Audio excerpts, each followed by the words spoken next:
여러분 반갑습니다. 네, 반가우시죠?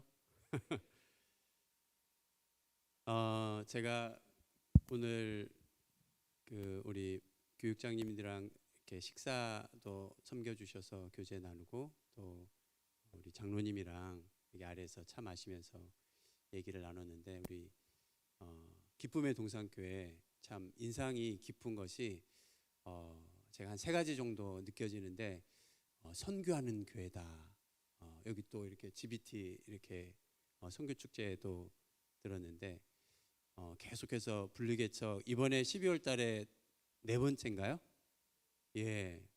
그래서 몇 년 됐는가 여쭤봤더니 17년 되었는데 벌써 교회를 분리개척을 4개나 했다는 말씀을 듣고 정말 선교하는 교회고 부흥하는 교회다 느껴졌고, 그리고 또 기쁨 이름처럼 교회 이름처럼 기쁨이 넘친다. 찬양을 이렇게 들으면서도 은혜가 너무 됐는데 이렇게 좋은 교회에 초대해 주셔서 너무 감사합니다. 한번 좌우로 한번 인사하실 텐데요.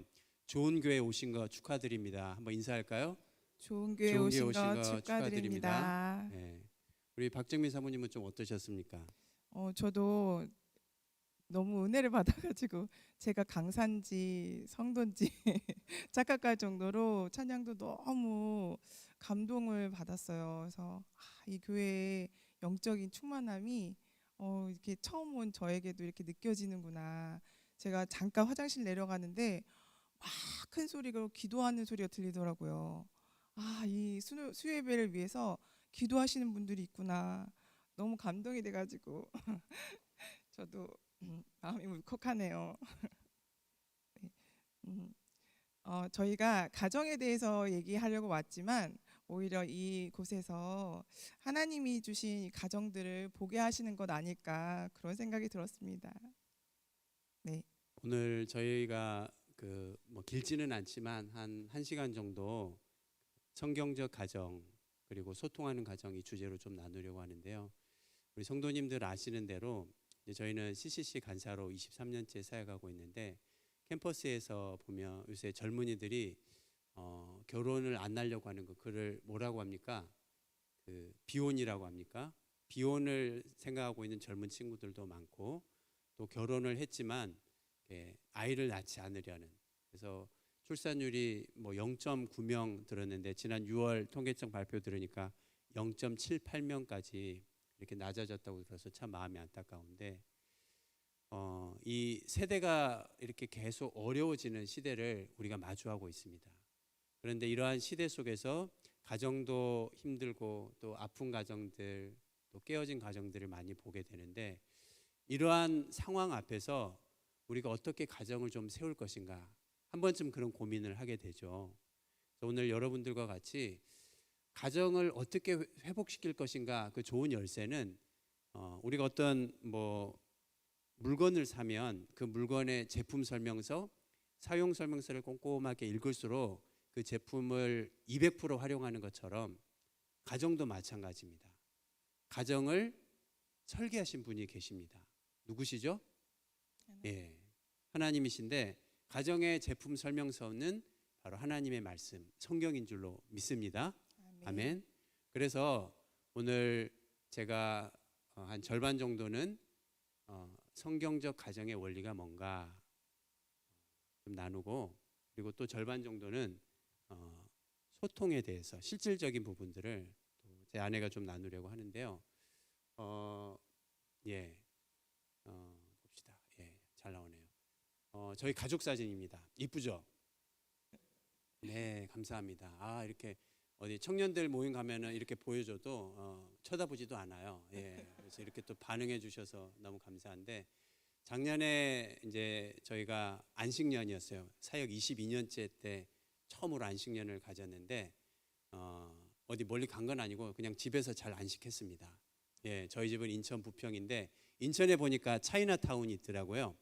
그래서 차이나타운에 갔더니 이런 사진 찍는 곳도 있어서 아마 이제 자녀들 키워보신 부모님들 아시겠지만 저 정도 이렇게 크면은 애들이 사진도 안 찍으려고 하고 그러잖아요. 그래서 하여튼 코실라이제이션을 잘 해가지고 이렇게 사진도 찍고 그렇게 했습니다.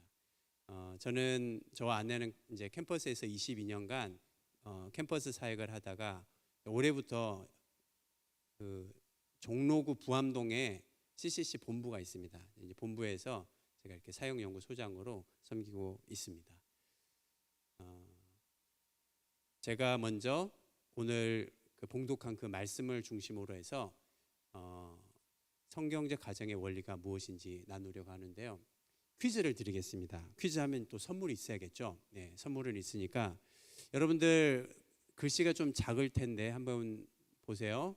사람이 혼자서 할 수 없는 것 두 가지가 있다고 합니다. 그 상담학자이고 기독교 학자인 폴 트루니에가 한 말인데요. 한번 빈칸에 뭐가 들어갈지 한번 생각해 보시고 알 것 같으면 이렇게 손 한번 들어주시면은 이렇게 제가 선물 드리고 싶어요. 사람이 혼자서 할 수 없는 것 두 가지가 있다. 하나는 땡땡이고 다른 하나는 땡땡이다. 폴 트루니에의 말입니다. 네, 저기 뒤에 우리 찬양 잘하시는 목사님. 네. 와, 비슷했어요. 하나는 맞았고 하나는 틀렸습니다. 그러니까 하나는 줘야죠, 그래도. 하나는 줘야 됩니까? 네, 하나를 또 다른 분이 맞춰야죠. 그렇군요. 아니에요? 선물이 하나밖에 없는데. 일단 목사님 제가 꼭 챙겨드리겠습니다. 자, 하나는 결혼. 우리 여기 먼저 집사님. 네. 결혼이고 사랑이다. 땡. 우리 자매님. 출산. 와. 그래도 힌트를 줘야 될 것 같아. 결혼 쪽으로만 다 갈 것 같은데 결혼 우리 하나 앞에 끝났어요. 자녀. 하나님과 우리 관계예요. 우리 관계. 하나님과 네. 우리 관계. 결혼은 답이 나왔고요. 결혼 다른 나왔고, 하나는 힌트가 하나님과 하나님과 우리의 관계를 그래서? 생각해서 답을 해라. 네. 우리 저기 이제 노란 이 가디건 네네네. 교제. 비슷했어요. 하나님과 교제 매우 가까워요. 우리 예수님이 권사님, 어떻게 됐죠? 예, 권사님 손 드셨어요. 사랑 땡. 누가 여기 이쪽. 누가 구원? 권사님 앞으로 나오세요. 예. 네, 구원입니다. 구원. 네. 이 구원, 이 어려운 걸 구원에서 맞추시다니. 이 CCC 사형인데 새로 나온 최신 버전판입니다. 전도 너무 많이 하십시오. 기대하셨네. 박수. 예. 감사합니다. 할렐루야. 사람이 혼자서 할 수 없는 게 사실 많이 있죠. 그죠? 뭐 뽀뽀도 혼자 할 수 없고 여러 가지 많이 있을 텐데 결혼과 구원이다. 폴 트루니에가 얘기하려고 했던 그 진짜 의도는 뭐냐면 우리가 하나님의 전적인 은혜로 구원을 받았습니다. 아멘. 왜냐? 우리는 아담 안에서 전적으로 부패한 자이고 죄인이기 때문에. 그와 마찬가지로 결혼도 하나님의 은혜 없이는 이어갈 수 없다는 것을 폴 트루니에가 말하고 싶은 거예요. 그러나 이 세상을 가만히 돌아다 보면은 내 힘으로 내 마음에 드니까 내 생각대로 결혼 생활을 이끌어 가다 보니 어려움에 처한다. 그러므로 우리는 다시 성경으로 돌아가서 하나님이 기뻐하시고 원하시는 결혼의 진짜 모습이 뭐냐 한번 보겠습니다. 자, 결혼의 원리 우리 한 번 더 읽어봅시다. 남자가 시작. 남자가 부모를 떠나 그의 아내와 합하여. 예, 저기 누가 보이네요, 그죠? 예, 누구일까요? 감사합니다. 센스쟁이. 예, 22년 전에 저희 결혼 야외 촬영 사진인 것 같아요. 예, 반응 좋아요. 이쪽이 아주 성령 충만합니다. 선물 더 갖고 와야 되는데. 네. 여기에서 추출할 수 있는 결혼의 원리 두 가지만 제가 말씀드리고 또 아내가 이어서 강의를 진행할 텐데요. 첫 번째는 첫 번째는 떠남이에요. 떠남. 남자가 부모를 떠나라고 할 때 결혼이 건강하게 성경적으로 온전하게 이루어지기 위해서 하나님은 떠나라고 명령하십니다. 여러분 떠난다고 할 때 제일 먼저 생각하는 것은 당연히 이제 집에서 엄마 아빠랑 같이 살던 집에서 신혼집으로 떠나는 것을 생각하겠죠. 여기 누가 비행기 타고 떠나네요. 떠나는 것을 맞아요. 그런데 지리적으로 떠날 뿐만 아니라 뭘 떠나야 돼요? 정서적으로 떠난다는 거예요. 둘이 결혼 생활에서 이렇게 알콩달콩 이렇게 콩기름, 참기름 냄새나게 신나게 행복하게 살다가 다퉜어요. 다투면은 어떻게 해야 될까요? 화해해야 되죠. 예. 다투면은 서로 풀고 이야기하고 화해해야 할 거예요. 잘 얘기하셨어요.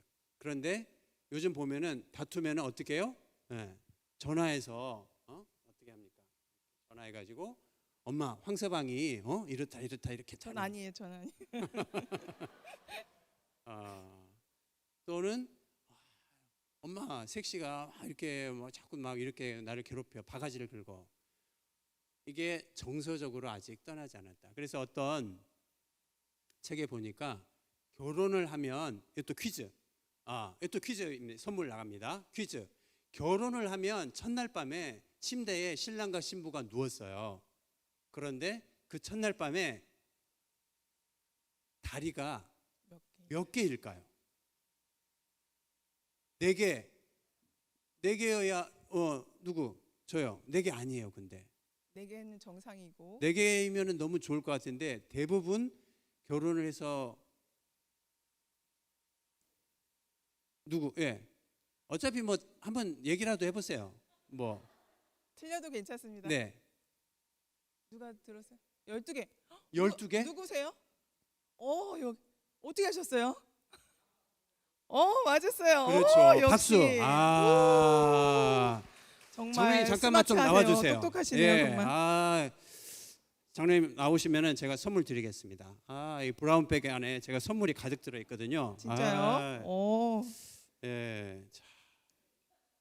자, 우리 장로님한테는 이 로또 이거 막 긁어 보시면은 뭐가 나올 거예요. 동전으로. 자, 선물 박수. 예. 너무 아쉽다.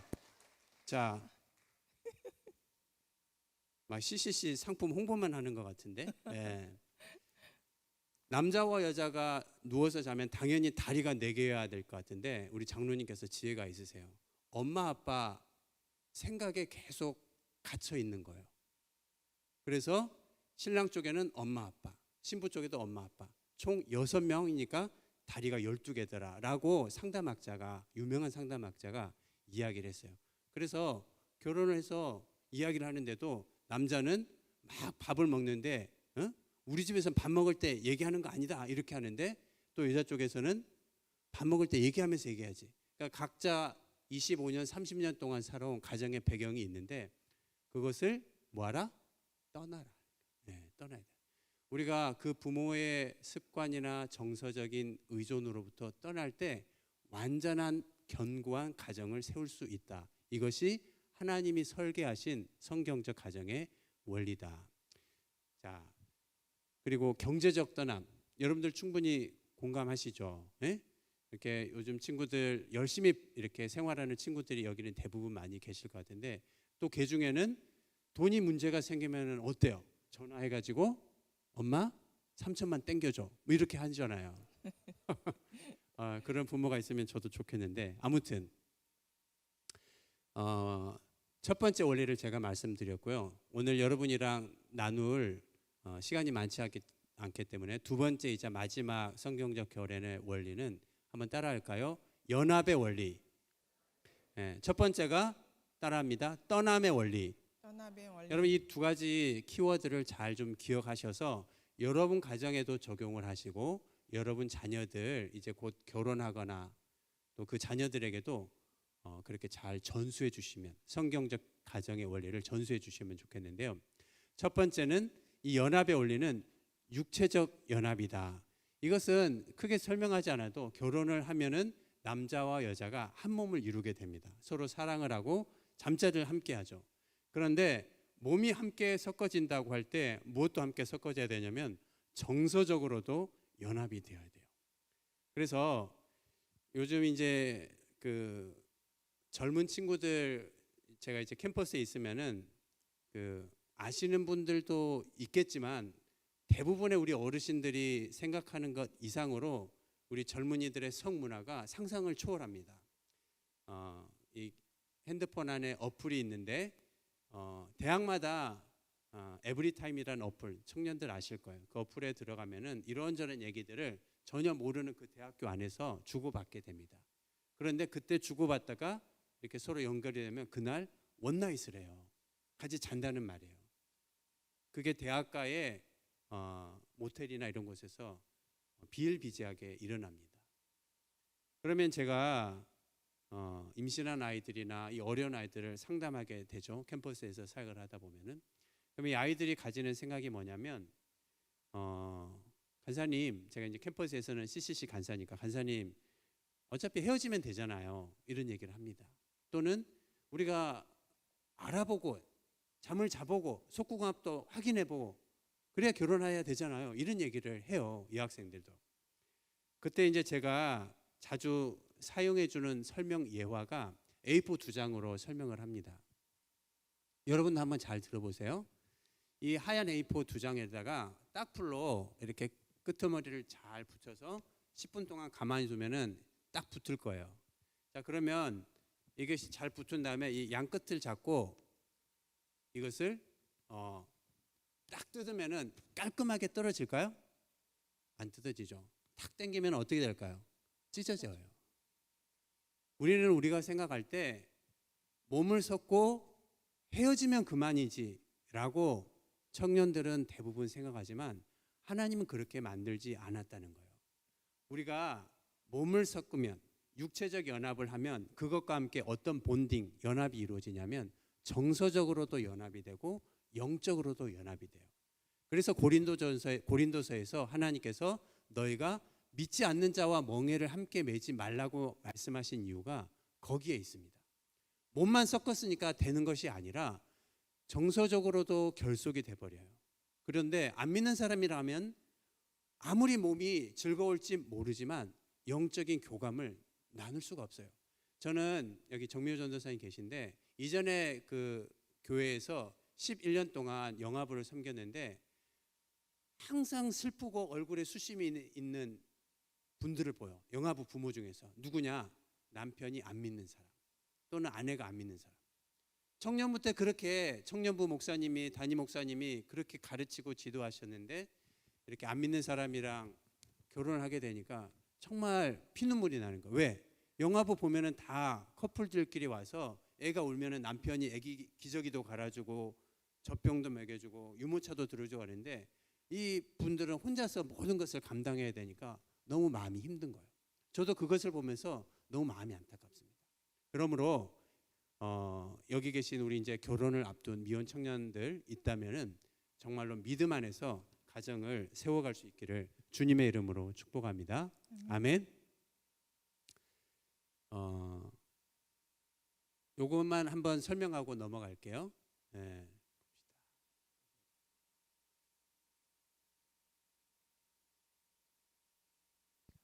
네, 그 다음으로 넘어갈 수 있으면 좋겠네요. 돕는 배필이라는 말을 들을 때 많은 자매님들이 좀 마음의 불편함을 얘기를 하세요. 왜 남자가 이렇게 하면은 여자는 돕는 배필이 되어야 되냐 그런 말씀을 종종 질문을 해 오시는데요. 여기서 돕는다라는 의미를 우리가 좀 잘 알 필요가 있습니다. 여러분, 제 아내가 음식을 준비할 때 일손이 부족해요. 그러면은 고추나 파를 썰어야 되는데 도움을 1번 4살짜리 저희 큰아이 찬영이한테 맡긴다. 2번 남편한테 도와달라고 한다. 1번이에요, 2번이에요? 2번이죠. 2번. 어린 아이한테 도와달라고 할 수 없어요. 위험하니까. 그런데 이 돕는다라는 말이 에세르라는 말인데 거기에서 에벤 에셀 여기까지 도우셨다라는 말이 나왔어요. 시편에 보니까 나의 도움 에세르가 천지를 지으신 여호와에게서로다. 여기서 이 도움이란 단어와 돕는 배필 창세기 2장의 돕는 배필이 같은 의미예요. 그러므로 여자가 남편의 돕는 배필이 된다. 또 남편이 아내의 돕는 배필이 된다는 것은 상대방 배우자의 시다바리가 된다는 뜻이 아니에요. 더 그 사람의 부족한 부분을 메꿔줄 수 있기 때문에 하나님이 묶어주신 거예요. 믿습니까? 하나님이 우리를 도와주시는 에세르가 되는 것처럼 내가 내 배우자의 에세르가 되는 것입니다. 우리가 그런 마음으로 여러분의 배우자들을 바라본다면 훨씬 더 풍요로운 가정생활의 원리를 누릴 수 있을 줄로 믿습니다. 자, 제가 오늘은 그 가정에 대한 세미나이기 때문에 이 얘기를 길게 할 수는 없지만 제가 바라기는 여기 있는 여러분들은 수요 예배까지 나온 분들은 정말 교회의 핵심 멤버라고 생각이 들어요. 한번 옆 사람 얼굴을 한번 보세요. 핵심 당원처럼 좀 보이죠? 네, 훌륭하십니다. 한번 좌우로 축복해 주십시오. 훌륭하십니다. 훌륭하십니다. 네, 여러분들 너무너무 귀하세요. 그런데 여러분들이 기억해야 될 것은 이 교회당 안에서 예배당 안에서 열심히 충성, 봉사, 또 중직자로 섬기는 것도 너무 중요합니다. 그러나 더 중요한 것이 있다면 그것은 여러분이 예배당 밖을 나가서 여러분 가정에서 또 내일 출근하면 직장에서 복음을 살아내는 것이 훨씬 더 중요한 줄로 믿습니다. 내가 너희를 세상에 보내라. 이것이 복음의 총체성이에요. 우리는 우리가 믿는 이 신앙, 이 복음을 가지고 교회 안에서 우리만의 리그, 우리끼리만 행복하게 사는 것, 그것으로 하나님이 우리를 부르신 게 아닙니다. 하나님은 여기에서 믿음으로 은혜 받고 말씀으로 무장되고 성령의 권능을 덧입어서 가정에서 직장에서 일상에서 하나님의 제자로 살기를 기뻐하시는 줄로 믿습니다. 아멘. 이것이 복음의 총체성이에요. 한번 교회는 말씀 읽어볼까요? 시작. 교회는 그의 몸이니 만물 안에서 만물을 충만하게 하시는 이의 충만함이니라. 기쁨의 동산교회는 주님의 몸입니다. 이 세상이 어지럽고 혼란스러운데 이 세상을 변혁시키는 하나님의 비밀 병기는 뭐냐? 정치나 경제나 어떤 의료나 다른 기술이 아니라 하나님의 이 영광스러운 몸된 교회를 통하여서 가정을 새롭게 하고 직장, 정치, 경제, 사회, 문화, 통일, 교육 이 모든 영역을 하나님께서 새롭게 하시는 줄로 믿습니다. 그것을 복음의 총체성이라고 하고 조금 어려운 말로 공공신학이라고 불러요. 복음은 내 개인만의 복음이 아니라 공적인 자리에서 구현되고 나타나야 된다. 그래서 이 공공신학, 제가 쓴 책입니다. 예, 이 믿는 사람들 모든 영역에서 하나님의 사람들이 하나님을 믿는 사람들이 가정에서 일터에서 여러분이 배운 신앙들을 구현해내고 열매 맺을 수 있기를 축복합니다. 한번 공공신학이라는 문장 한번 같이 읽어볼게요. 시작. 공공신학이란 온 세상에 대한 하나님의 통치를 증언하는 교회의 신학이다. 여러분에게 가정 세미나 때 제가 이 얘기를 하는 이유는 교회에서의 신앙으로 멈춰 서는 것이 아니라 여러분이 이 신앙을 갖고 가정에서 일터에서 캠퍼스에서 이 복음을 살아낸다고 할 때 그것이 복음을 제대로 받은 제자의 삶인 줄로 믿습니다. 자, 이어서 우리 한번 소통에 대해서 좀 계속 들어보겠습니다. 네, 안녕하세요. 이렇게 강의를 계속 듣다 보니까 여기 성경 얘기만 해야 될 것 같은데 저는 상담사로 일하고 있어요. 그래서 일반 그 공공신학이라고 한다면 세상에 나가서 어떤 사람들을 대하고 계시는지 여러분들이 대하고 계시는지를 많이 듣고 있는 사람입니다. 그래서 제가 소통이 어떻게 우리들한테 힘들게 만드는지에 대해서 좀 나누면서 어떻게 하면 우리가 그걸 극복할 수 있을까, 하나님 안에서 또 이겨나갈 수 있을까, 그런 것을 준비해 왔습니다.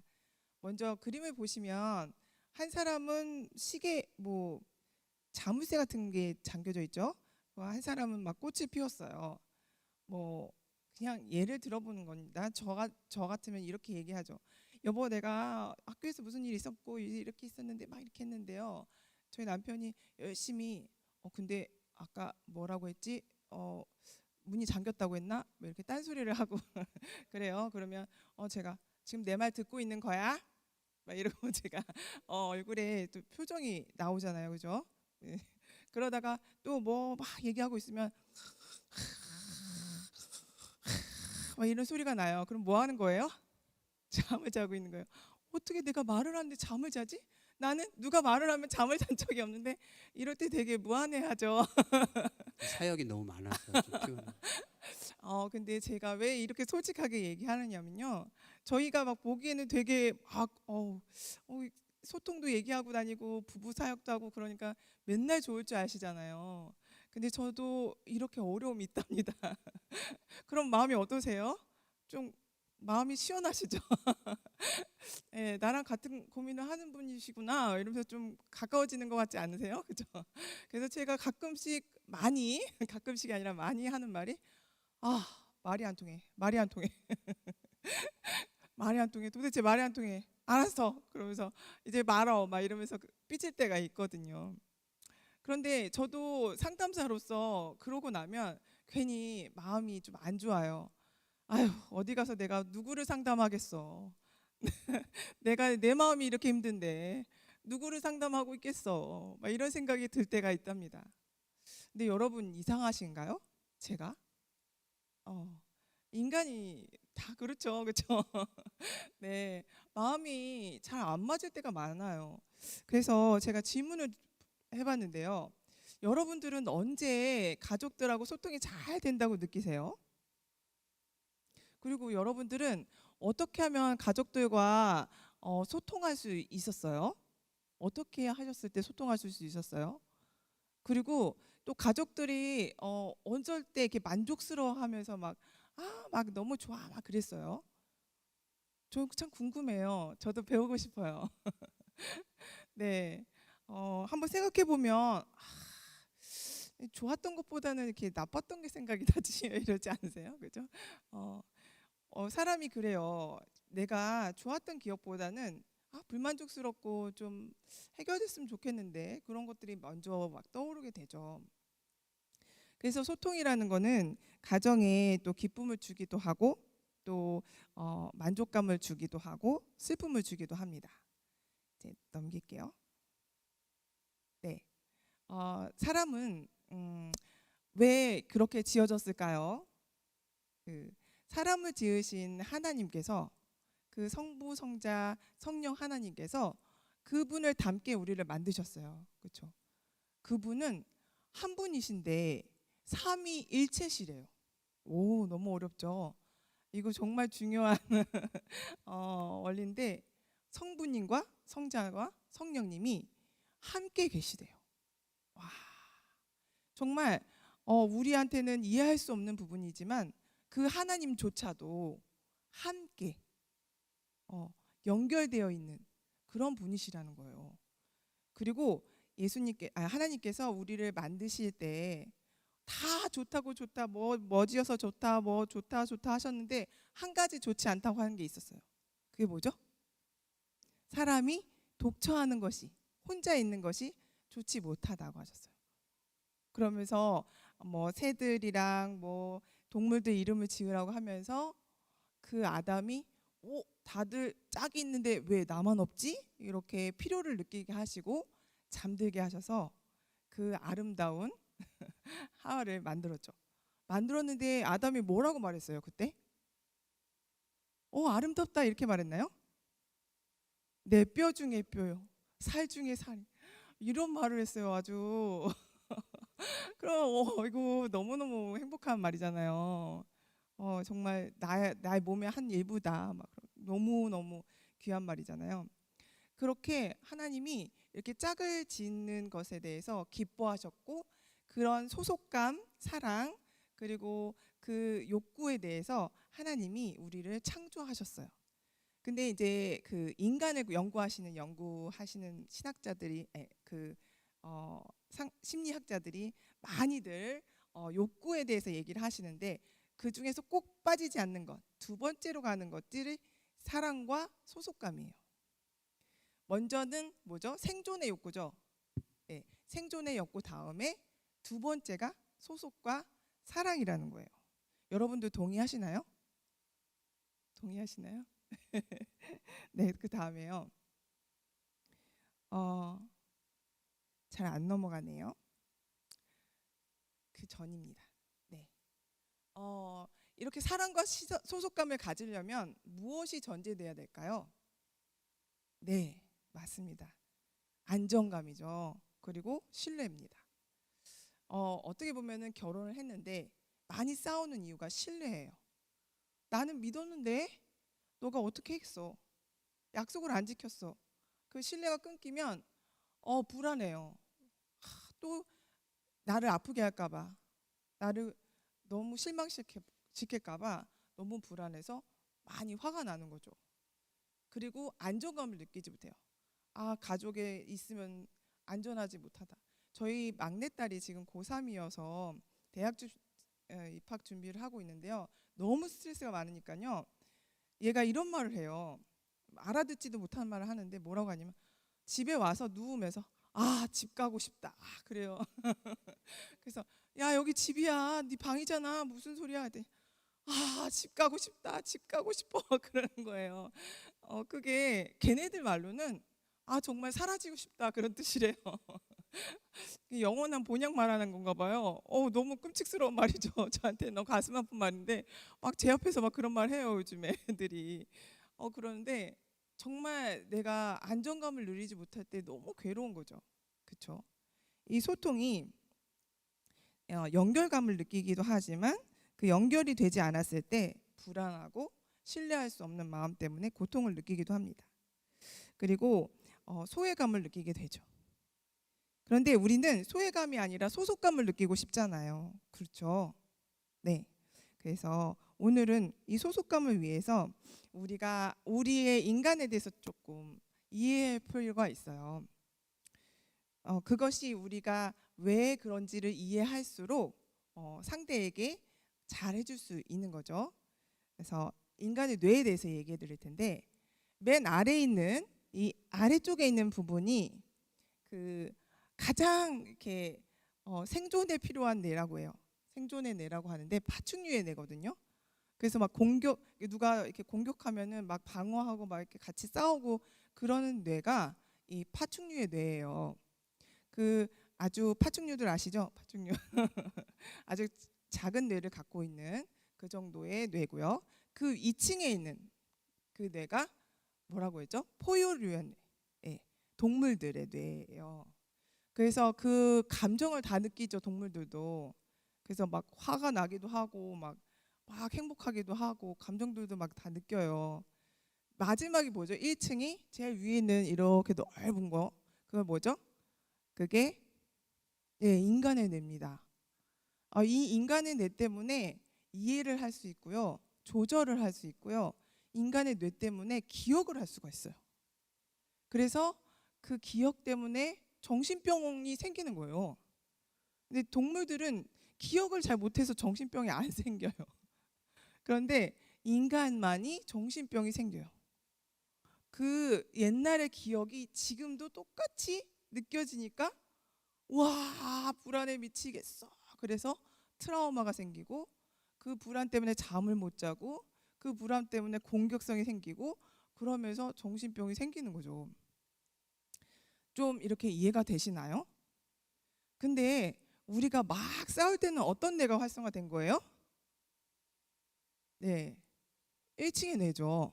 예, 생존의 뇌. 이렇게 막 싸울 때는 나를 보호해야 되니까 생존의 뇌가 활성화가 돼요. 그러면 이 사람이 나를 위한 사람인지 아닌지를 분간을 못해요. 이해하는 뇌가 딱 마비가 돼요. 그래서 여러분 화가 났을 때는 대화를 안 하는 게 현명하겠죠? 예. 그래서 이완을 시켜요. 복식 호흡을 합니다. 이완을 하면요 저절로요 몸이요 긴장했던 거 불안했던 거 그런 것이 저절로 낮춰진대요. 같이 올라갈 수가 없대요. 이완과 같이. 그래서 이렇게 안정이 되고 나면 아까 말했던 안정감을 느끼고 나면 이렇게 이해도 되고 상대방이 어떤 말을 했는지 어떤 의도였는지 왜곡해서 생각하지 않고 대화를 할 수 있게 되는 거죠. 그 다음에요. 네, 이걸 봤나요? 네, 제가 어떻게 안정과 신뢰를 느낄까? 제가 여기에 이렇게 그림을 봤는데요. 이 그림이 되게 영어로 돼 있어서 좀 말씀해 드리면 여기 오픈해가지고 마음을 열고 감사하는 마음을 가지고 또 홀드, 이렇게 홀드는 이렇게 마음을 지켜주는 거예요. 이렇게 홀딩해 주는 거예요. 이렇게 담아주는 거죠. 상대 마음을 담아주고, 그 다음에 여러 가지 너무 예쁜 말들이 많아요. 받아주고 막 영어로 다 있어가지고 해석을 해야 되는데 그런 공감적인 이런 그런 대화의 모습이에요. 이 두 분이. 그러려면 먼저 자신을 이해해야 돼요. 나는 어떤 상태지? 나는 어떤 상태라서 이렇게 화가 나지? 저는 제가 어릴 때 애기들이 너무 잠을 안 자고 막 너무 막 설레발 막 다니길래, 남자애들 2명이잖아요. 걔네들 쫓아다니느라고 탈진이 돼가지고요. 아, 얘네 조금만 크면 좋겠다, 조금만 크면 좋겠다 그랬어요. 조금 크니까요 사춘기가 금방 오는 거예요. 저희는 사춘기를 안 겪을 줄 알았어요. 왜냐하면 제 나름대로는 말씀으로 키워서 사춘기는 안 할 거다, 우리 애는 넘어갈 거다 그런 생각을 했는데 아니더라고요. 안 넘어가더라고요. 막 아씨 막 하면서 막 이게 무슨 막 이게 이상한 말도 하고 막 제가 듣지도 못한 막 욕도 하고 막 그러더라고요. 그래서 제가 막 엄청 훈계했어요. 상담사인데도 불구하고 저는 우리 아들은 그렇게 안 키울 거야 막 이러면서 앉아놓고 막 훈계하고 그랬는데 안 먹히더라고요. 근데 학교 가봤더니 온 사방대 애들이 다 욕을 하고 다니는 거예요. 아, 알고 봤더니 걔네들의 용어가 욕이구나. 나중에 알았거든요. 근데 사춘기의 뇌도 굉장히 막 공사 중이어가지고요, 감정이 발달돼 있어서 소통하기가 굉장히 어려운 뇌예요. 그런 뇌인데 제가 이해를 못했죠. 너는 왜 그래? 그건 죄야. 하나님 말씀대로 살아야지. 그렇게 얘기하면 너가 하나님 앞에 영광 돌릴 수 있겠어? 이렇게 다 들었던 말씀이시죠. 별 얘기를 다 했어요. 근데 제가 사춘기를 겪은 그 아이를 이해하지 못해서 상담실에 갔더니 저도 같이 욕을 한번 해보래요. 그래서 어떻게 욕을 하라는 말씀하시지? 그랬거든요. 저는 도대체 부정적인 말을 할 수 없어요. 막 그랬는데 한번 마음을 굳게 잡고 한번 해봤어요. 그것도 해봐야 하는 거지 잘 안 되더라고요. 그런데 한 번 하니까 2번이 씻고, 2번 하니까 3번이 씻고, 4번이 씻고 그렇더라고요. 그것도 되게 시원한 것 같더라고요. 그런데 제가 너무 죄책감에 휩싸였어요. 내가 사랑하는 아들한테 왜 이랬을까? 나는 왜 이렇게 욕을 할 수밖에 없을까? 그러면서 막 죄책감에 잠을 못 이뤘거든요. 그 다음날 제가 너무 미안하다, 엄마가 진짜 못할 짓을 했다, 너한테 이런 말을 했구나 막 그랬거든요. 근데 걔가 너무 쿨하게 괜찮아 그러는 거예요. 얘는 천사인가? 용서를 이렇게 잘하지? 나는 용서를 못 해갖고 맨날 저 자식이 나한테 이런 말을 했어 그러고 맨날 그랬는데 쟤는 어쩌면 자고 일어나니까 용서하지? 그랬어요. 걔를 이해하고 보니까 걔는 엄마가 이제 나를 이해하는구나 그런 걸 느꼈던 것 같아요. 네, 엄마 괜찮아, 그럴 수 있어, 이런 마음이거죠. 제가 지금 갱년기에 왔어요. 그래서 갱년기가 와가지고 막 잠을 못 자고 막 화가 막 이렇게 올라갔다 내려갔다 막 그래요. 그래서 저희 목사님이 막 힘들어해요. 되게 많이 힘들었는데 밤마다 막 이렇게 저도 모르게 막 짜증이 막 올라왔다가 막 이러고 그러거든요. 근데 저희 애들이 그러더라고요. 엄마 괜찮아, 갱년기도 지나갈 거야 그러더라고요. 자기네들 사춘기 이제 지나갔거든요. 그러니까 그런 말 하는 거예요. 그래서 되게 고맙더라고요. 공감받는 것 같고. 그래서 제가 제 갱년기를 이해하는 게 참 쉽진 않았어요. 왜냐하면 성령 충만하면 갱년기도 이길 수 있는 거 아닌가? 우울하지 말아야 되는 거 아닌가? 잠도 쿨쿨 잘 자야 되는 거 아닌가? 근데 왜 이렇게 온 삭신이 뻐근하고 안 아프던 거지 다 아프고, 잠은 그렇게 잠이 안 오고, 왜 그럴까? 여기 다 공감하시는 눈빛으로 쳐다보시는데 제가 치유가 되고 있어요. 저 몰랐습니다. 저희 어머니한테 잘 못 말했던 거 막 회개하고 있어요 요즘에. 엄마 관리해, 운동해야지, 그러니까 그런 거야 막 그러면서 공감도 못 해주고 막 그랬는데 이제 너무 공감이 돼요. 엄마 어떻게 애들 다 키웠어? 엄마 어떻게 이겨냈어? 어떻게 참았어? 와, 나는 얘보다 더 했던 것 같은데 엄마 진짜 대단하다. 요즘에 그러고 있어요. 마음이 너무 가난해지는 거예요. 아프니까. 이 나를 이해하는 거 그리고 상대방을 이해하는 거 참 어렵습니다. 하지만 이 이해라는 것을 통해서 공감하는 마음이 생겨요. 그리고 소통하는 것들이 생겨요. 아, 나 이렇게 말하면 좋겠다. 내가 이렇게 말을 하니까 너무 좋은데 나도 이렇게 말해봐야겠다. 애들한테도 많이 배웠습니다. 엄마 괜찮아. 다 지나가. 진짜 정말 명언이다. 너네들 진짜 명언이다. 막 그랬거든요. 근데 여러분들은 어떠세요? 정말 공감적인 대화가 뭐라고 생각하세요? 어떨 때 사람의 마음이 열리십니까? 뭐 착한 말 하고 옳은 말 하고 하나님 믿으면 다 행복한 게 맞아. 이렇게 할 때 정말 이렇게 공감하는 마음이 듭니까? 아니면 요즘 힘들지? 애쓴다. 잘하느라고 얼마나 애써? 그럴 때 따뜻함을 느끼십니까? 어떠세요? 네.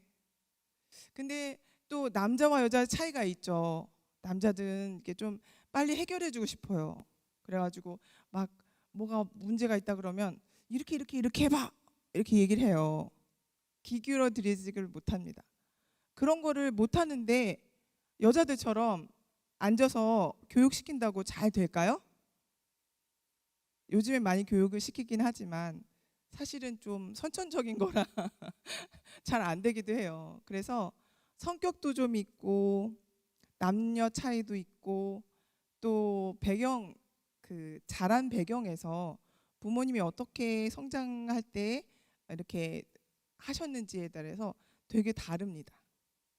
그래서 그 다름을 인정하는 것이 우리 부부와 가족을 이해하는 것만큼 그렇게 이해하는 과정이 되는 거죠.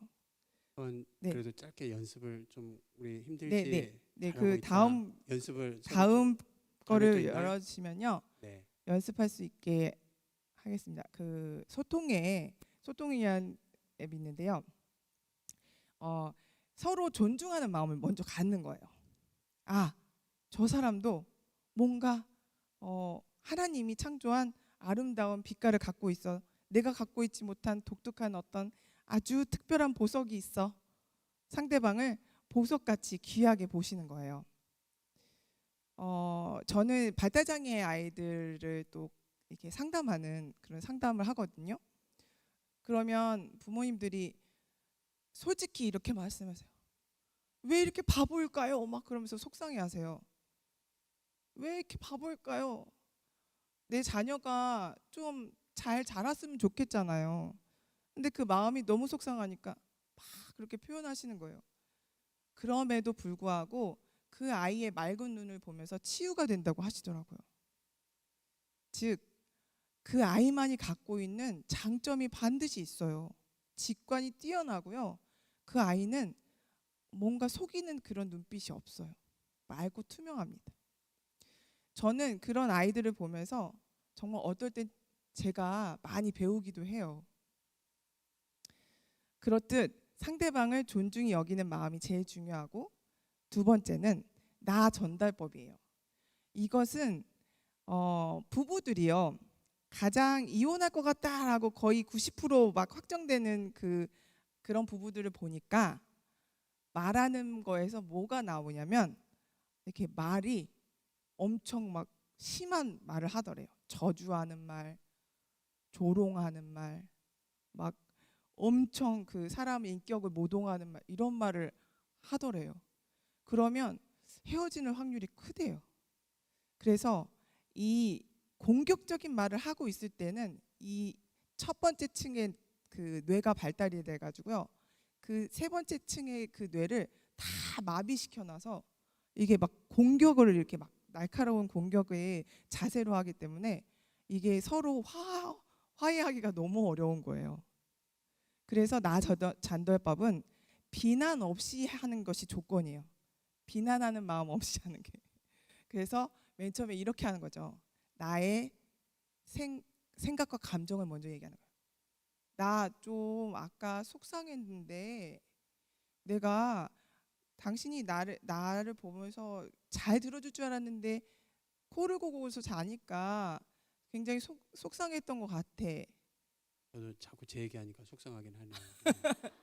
아니 내가 어떤 일을 해야 될지 갑자기 생각이 안 나는데 맞아. 그런데 내가 얘기할 때 깨어서 들어줄 수 없어? 이렇게 얘기를 하는 거죠. 조금 공손하게 얘기한 것 같나요? 공격적이었나요? 이렇게 얘기하면 네. 이제 주어가 너가 아니라 나의 나라는 뜻인 상태를 거죠. 얘기하고 너 왜 자냐 어, 얘기하는데 주어가 너가 아니고 네. 내가 얘기하는데 당신이 자니까 내가 속이 상하다. 네. 제가 큰아들이랑 사실은 이제 굉장히 격렬하게 힘들었었습니다. 지금 이제 군대 다음 달에 가는데 그때 이제 제가 아내한테 배우고 저희도 많이 배웠어요. 같이 부부 세미나도 저희도 배우고 가르치지만 그때 이 아이 메시지 나 전달법을 배웠는데 제가 뭘 하든지 얘는 게임만 하고 있는 거예요. 근데 이제 그 전에는 제가 이렇게 얘기한 거죠. 아빠가 이야기하면 들어야지 어딜 보고 있냐 이렇게 하는 거죠. 근데 이건 계속 서로의 관계를 악화만 시켰던 것 같아요. 근데 이제 저희가 그 나 전달법을 배우면서 서툴죠. 저희도 적용하는 것이. 근데 이제 아빠는 찬영이가 아빠가 얘기할 때 그래도 들어줬으면 좋겠어. 그럴 때 기분이 좋아. 그런데 찬영이가 게임만 하고 있으면 아빠가 하는 말을 무시하는 것 같아서 속상해. 다 내가 주어로 하는 것이죠. 여러분들이 또 부부 관계든 자녀 관계든 어떻게 적용할 수 있을지 모르겠지만 내가 주어가 돼서 내 감정을 전달하는 것에 초점을 맞추라는 것이지 다른 사람을 비난하는 것으로 하면은 관계가 더 악화된다. 그게 네. 초점인 것 같아요. 네, 나전달법 이렇게 어떤 사람이 그래요. 아, 그거 서양에서나 하지 한국 사람들은 그렇게 소통하지 않아요. 특히 지방에서는 야, 밥 먹었냐? 막 이렇게 얘기하고 이렇게 제가 따라할 수는 없지만 이렇게 사투리를 쓰잖아요. 저희 어머니도 사투리를 많이 쓰시는데 제가 못 알아서 한 10년을 못 알아들었어요. 그래가지고 어머니가 무슨 말을 하시는지 못 알아들어서 화가 나셨나? 잘해야지. 화가 나셨나? 잘해야지 그랬거든요. 그게 아니라 어머니 소통 방식이 있더라고요. 그런데 그 소통 방식을 이해를 못하면 화가 나셨나? 그런 생각이 들어요. 그건 뭐냐면 그 상대방이 자신의 상태에 대해서 얘기하고 있다라는 것을 내가 이해를 하면은 그분들이 어떤 말을 하고 있는 건지를 파악하기가 쉬운데 너한테 공격하고 있다 이렇게 느끼면 사람이 피하고 싶다는 거죠. 네. 그래서 사람의 심리를 보면 내가 피하고 싶게 만드는 말을 하는가 아니면 소통하고 싶게 하는 말을 하는가 그렇게 하면 더 가까울 것 같아요. 한국 사람의 입장에서 뭐 외국 문화 이제 많이 다문화 있으니까 외국 사람이 왔을 때에도 그 사람의 언어로 소통하려는 자세 그게 제일 중요한 것 같아요. 그리고 경청이에요. 경청은 아까 말했던 것처럼 다른 것 쳐다보면서 이렇게 하는 게 경청이 아니고 그 상대를 쳐다보고 눈을 맞추고 그 다음에 반응을 해야 되죠. 눈을 맞추고 딴 생각하면 안 되잖아요. 그러니까 주로 남편 집사님들이 그러죠. 아내가 이야기하면은 듣고 있어. 그러면 이제 신문이나 TV 보면서 듣고 있어 말해. 네. 듣고 있다니까. 그럼 이제 얘기를 해요. 그래서 아내가 한번 참고 얘기를 하는 거죠. 그럼 이제 얘기를 한참 하면은 결론이 뭔데 어쩌라고 이렇게 되는 거예요. 그래서 보통 그러죠. 남자들은 여러 가지의 일을 하니까 바쁘니까 듣고 있으니까 난 이것도 하겠다 이런 뜻이잖아요. 그런데 이제 존중받는다는 느낌은 안 들잖아요. 그래서 같이 얘기를 할 때에는 눈을 바라보고 하고 제스처를 취하는 거죠. 그리고 중요한 거는 너가 무슨 말을 하는지 내가 잘 파악해가지고 답을 줘야지 이런 태도로 하면 안 됩니다. 상대방이 어떤 생각이 드냐면 열심히 말했는데 답을 주잖아요. 그러면 내가 바보라는 뜻인가? 그런 뜻 그렇게 들려요. 그 말이 저희가 아니죠. 배운 한 정신과 의사분이 이 세상에 자기를 있는 그대로 공감해주는 한 사람만 있어도 우울증에 걸리지 않는다. 정신병에 걸리지 않는다. 그 말씀을 이렇게 하시는데 신학자로서나 또 상담학자로서나 너무 그게 공감이 되는 것 같아요. 네, 그래서 상담할 때 똑같이 어떻게 하는 기술을 가르쳐 줄 수는 없지만 제일 간단한 게 구나법이잖아요. 내가 너무 속상했어. 그런 말 들으니까 너무 속상하더라. 그러면은 정말 속상했구나. 그랬겠다. 그랬다. 이렇게 얘기만 해줘도 마음이 확 열려요. 한번 그래도 연습 한번 좀 해볼까요? 이렇게 네. 두 분씩 한번 왼쪽에 계신 오늘 분이 먼저 있었던 감정, 속상했던 감정을 하나 아. 생각해 보시고 옆에 있는 분한테 나는 뭐뭐 해서 참 이랬어 라고 꼭 말을 하면 뭐 속상한 감정 아니어도 좋습니다. 네. 오늘 있었던 감정을 왼쪽에 계신 분이 한번 연습해 보십시다. 네. 오른쪽에 계신 분인데 오늘 이런 일이 있어서 어땠어? 그렇게 하면은 오른쪽에 계신 분이 힘들었겠구나. 구나체. 예. 뭐뭐 했겠구나. 똑같이 자매분들은 잘 하시겠지만 똑같이 받아서 연습을 좀 해보십시다. 자, 시작해 보세요. 예, 받아주는 거 한번 해보세요. 해보겠습니다. 어색하시죠? 네네. 네네. 이게 다음에 뭐가 있죠? 제가 이게 바뀌어버렸어.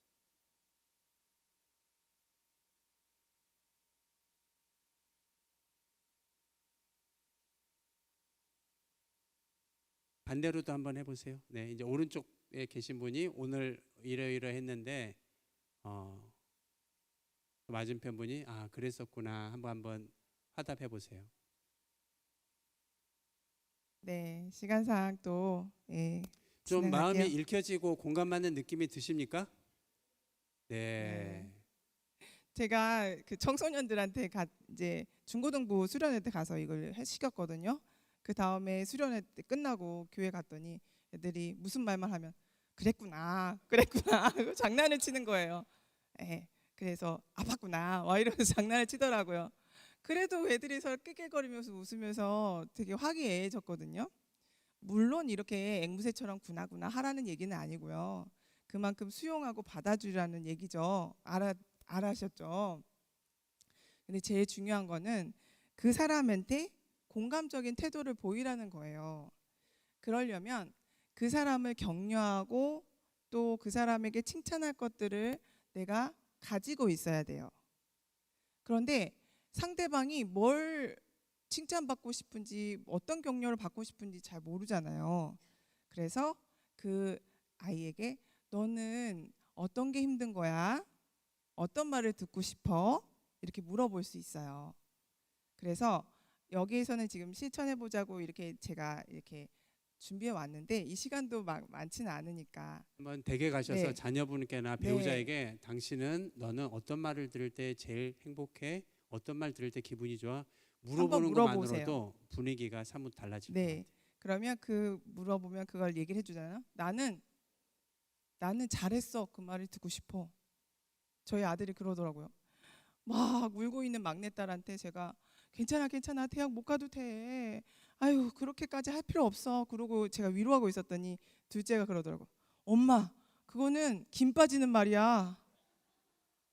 다 잘 될 거야. 열심히 해서 잘 될 거야. 이렇게 얘기해야 되는 거야. 그러더라고요. 그래서 그래? 그래야 되는 거야? 그래서 제가 배웠습니다. 그 아이가 듣고 싶은 말을 뭔지를 제가 몰랐던 거죠. 그렇죠? 예, 격려받고 싶었던 거예요. 근데 여러분들이 가족들한테서도 듣고 싶은 말을 듣고 그거를 한번 해보세요. 얼마나 좋아하시는지. 네, 해보시면 저희가 좋겠습니다. 강의가 조금 더 있긴 하지만은 시간이 거의 돼서 중요한 거는 좀 연습이고 실습일 것 같은데 한 번만 더 두 분씩 짝지어서 한번 물어봐 주세요. 집사님은 어떤 말 들을 때 제일 기분이 좋으세요? 어떤 말을 들을 때 제일 격려가 되세요? 이번에는 오른쪽에 계신 분이 왼쪽 분한테 한번 좀 물어봐 주세요. 네, 한번 해보시면 어떨까요? 네. 네, 얘기해 저는 보세요. 개인적으로 그거 할 때 눈물이 날 정도로 감사하더라고요. 해보세요. 어떤 게 눈물이 나도록 감사해요?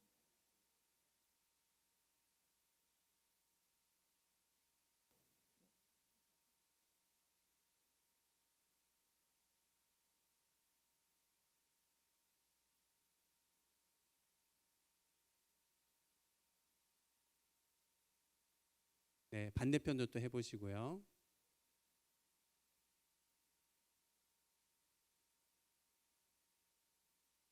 네, 좋으시죠? 네. 실제로 실험을 해봤대요. 한글날 시험을 했는데 그 아나운서가 밥 2개 이렇게 새로 진 밥을 이렇게 올려놓고 4주 동안 한 밥에는 고맙습니다 계속 말하고요. 한 밥에는 짜증나, 짜증나 그랬대요. 그냥 밥이잖아요, 밥. 그렇게 4주 동안 했는데 어떤 결과가 나왔을까요? 아시죠? 아는 분이 있으시죠? 예, 아는 분. 뭐 어떤 결과 나왔죠? 예쁜 곰팡이 맞아요. 그렇죠, 맞아요, 맞아요. 아, 예, 신기하죠? 예, 박수 한번 해주세요. 박수. 아, 네. 그냥 생명이 없는 밥 같은 것도 이게 말을 그렇게 했더니 얘는 아주 하얗고 예쁜 곰팡이가 됐는데 얘는 아주 꺼멓고 냄새나는 곰팡이가 폈다는 거예요. 너무 신기하지 않아요? 밥인데도. 근데 우리 영혼을 담은 이 인간이 어떤 말을 들어야겠습니까? 네, 사랑스럽고 격려하고 공감하고 정말 하나님이 주시는 지혜의 말, 용서의 말, 거룩한 말 이런 말을 들으면 살아나겠죠. 네, 우리 가정에게 그런 말들과 그런 것으로 살아나게 하셨으면 좋겠어요. 실제로 암도 아침에 일어나자마자 나는 살 거야, 나는 살 수 있어 이렇게 했는데 진짜 나으신 분이 있대요. 실제로 그 저널에 나온 얘기거든요. 그래서 상담할 때 말의 중요성에 대해서 많이 가르칩니다. 일반 사람들한테도.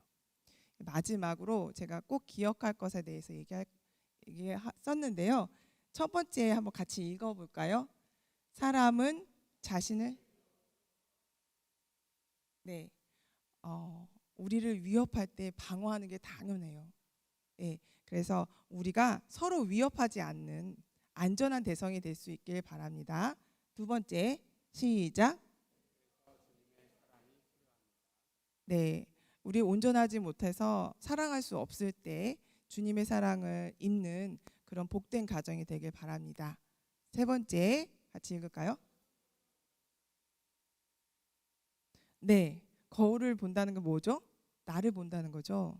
네, 성경을 보면 나의 모습이 보여요. 그런 회개도 하고 또 이렇게 살아야겠다 다짐도 하게 되죠. 그 다음에 같이 읽어볼게요. 예수님은 경청과 공감, 사랑을 우리에게 보여주셨습니다. 제가 상담 공부하고 나서 성경을 보는데 다시 보이더라고요. 예수님이 이 방법도 쓰셨네, 저 방법도 쓰셨네. 상담 방법을 굉장히 다양하게 쓰셨더라고요. 그만큼 예수님이 굉장히 인격적으로 다가오신 걸 볼 수 있습니다. 네, 그 다음에 우리의 시대는 다른 시대, 저출산 시대, 고령화 시대, 경쟁 시대, 물질 만능주의 시대, 인가 시대입니다. 네, 거기에 인간성이 싹 빠졌죠. 예, 인간미가 다 써봐졌잖아요. 정말 우리가 인간미 상실의 시대예요. 예, 인간성의 상실의 시대. 동물들과 비슷하게 사는 것 같지 않으세요? 말라버렸잖아요. 감정도 없는 것 같기도 하고. 정말 이해하고 존중하고 사랑하는 그 우리가 끈끈했던 그 옛날에 교회의 그 아름다운 모습들이 다시 활발하게 일어나기를 기도하는 마음이 생깁니다.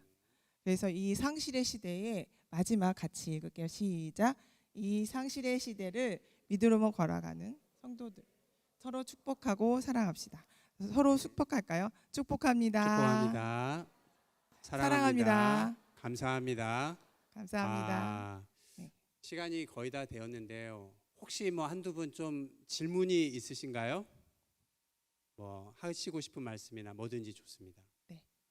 질문이나 이 강의를 통해서 꼭 얘기하고 싶은 분들 나누셨으면 좋겠어요. 있으실까요? 빨리 끝내는 게 좋으신가요?